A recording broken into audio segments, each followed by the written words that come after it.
Doce Trindade, brisa e ternura, seja para sempre força em mim. Faz desta sede fonte de vida, seja para sempre força em mim.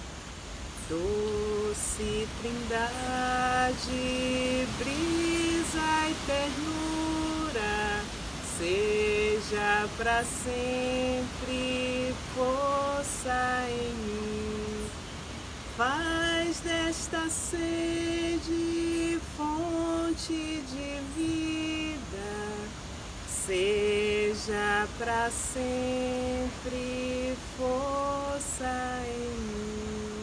Olá, bom dia, eu sou Marisa, serva da Sagrada Família, moro aqui em Dom Avelar, na comunidade Nova Betânia, com mais algumas companheiras que estão por aí.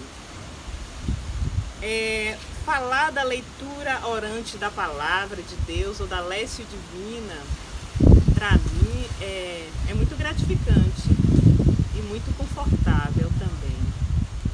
Porque é uma prática que foi apresentada a mim já há muito tempo, lá ainda na Pastoral da Juventude, na catequese, mesmo sem entender muito bem o que viria a ser a leitura orante da Palavra de Deus, mas eu fui com outros companheiros e companheiras pegando gosto e descobrindo meios de contemplar, de meditar essa palavra, meios que fossem se ajustando ao meu jeito, à minha lida, à minha realidade dia a dia. Então, é uma experiência bonita, é uma experiência gratificante e é uma experiência que qualquer pessoa, religiosa ou não, leiga ou não, cristão ou não, qualquer pessoa pode estar fazendo essa prática, católico ou não, pode estar fazendo essa prática. Em que consiste, então, a leitura orante da Palavra de Deus? E nesse mês, então, mês de setembro, que a gente está trabalhando, estudando, refletindo o livro do Deuteronômio, então é interessante para os iniciantes começarem a prática da leitura orante. A gente tem um texto em mãos e a gente, para iniciar, se dá conta desse texto e faz a leitura desse texto. A prática da leitura orante pede que você leia esse texto no mínimo 3 vezes. Leia mais uma vez. Leia pausadamente. Se dê conta do que esse texto diz. E aí eu chamo muita atenção quando faço essa prática com alguns grupos para que não entre o nosso achismo.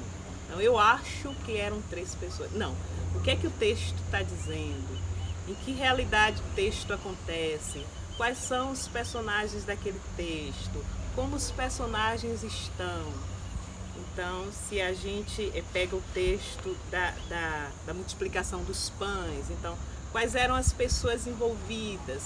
Onde eles estavam? Estavam na cidade, na vila, estavam na praia, no monte? Então, é para a gente se familiarizar com o texto, se dar conta. O que é que o texto diz? Esse é o primeiro momento.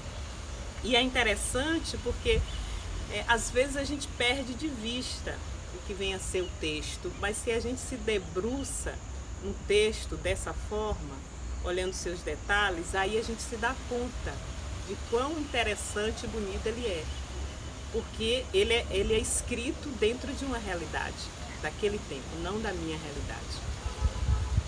No segundo momento, então você vai pensar, o que esse texto está dizendo para mim? Agora eu estou em Dom Avelar, no ano 2020, numa pandemia, isolada dentro de casa, saindo necessário de máscara, numa realidade de violência que vem crescendo no mundo, em Dom Avelar, nos últimos dias. Então, o que é que esse texto está dizendo para mim nessa realidade agora? Não mais naquela realidade, mas agora, o que é que ele diz para mim? É bem legal a gente deixar o texto falar nessa realidade que a gente está, né? Não fugir da realidade, porque o texto ele fala dentro de uma realidade. Quando você se permite pensar o que é que esse texto diz dentro dessa realidade, você já parte para um terceiro momento. O que é que esse texto me leva a dizer?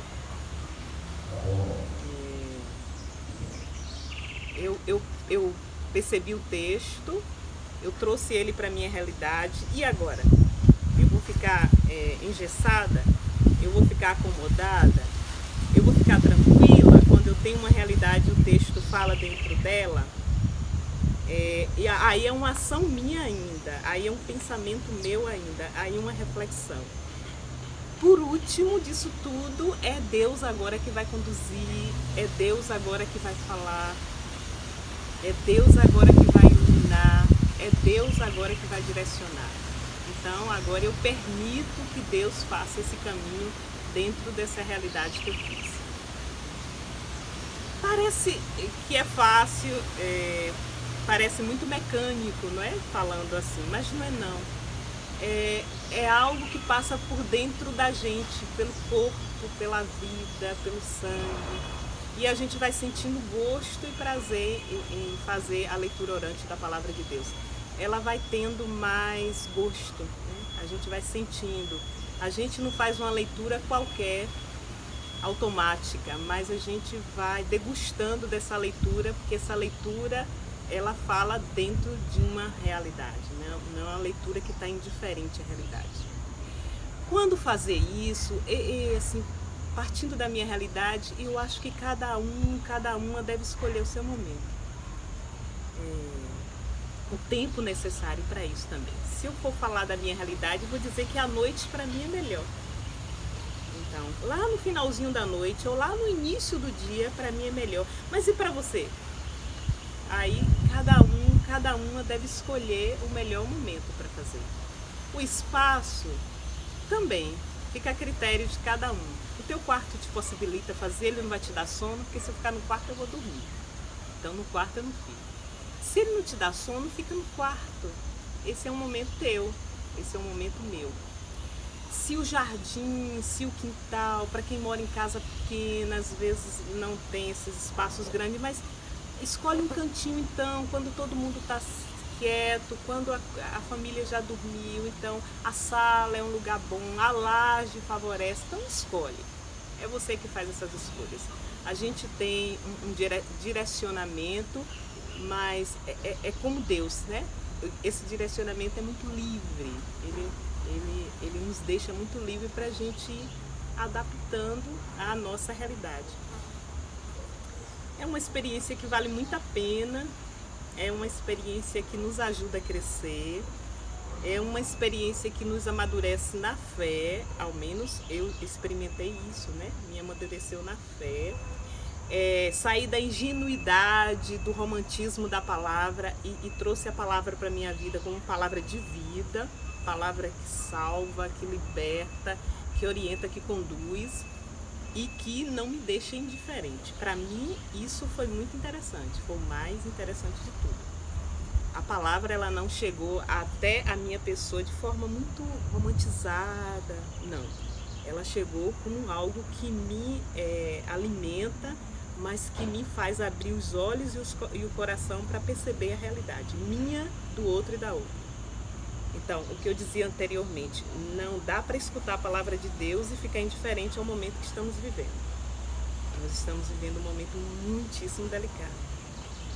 Então, não dá para ficar indiferente. A palavra de Deus, ela não me torna indiferente, ela me torna partícipe dessa realidade. Eu participo, eu modifico e ela a mim também, né? Eu contribuo, eu critico. Então, isso foi fruto dessa leitura mais apurada, mais degustada. Eu acho que é isso. Eu costumo resumir assim, é degustar a palavra de Deus, é colocar na boca e degustar. Nem sempre o gosto é muito bom. Às vezes o gosto é um pouquinho amargo, né? Porque a palavra, ela não diz aquilo que eu estou querendo ouvir, que eu estou acostumada, nem sempre ela traz. Ela traz o que é. ela traz a palavra. Mas para mim é degustar. E para degustar você precisa estar quieta, estar sozinha, estar num canto que favoreça.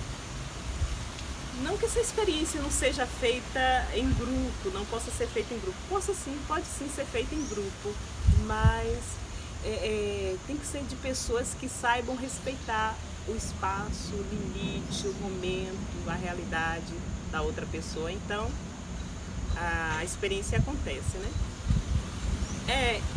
Eu desejo a cada uma, que possa iniciar, fazer a experiência da leitura orante ou da leste divina. No dia que você se permitir encontrar um cantinho, encontrar um momento, no dia que você se permitir fazer essa experiência, você vai ver quão gratificante ela é. Vale a pena. Doce Trindade, brisa, ternura, seja para sempre força em mim. Faz desta sede fonte de vida, seja para sempre força em mim.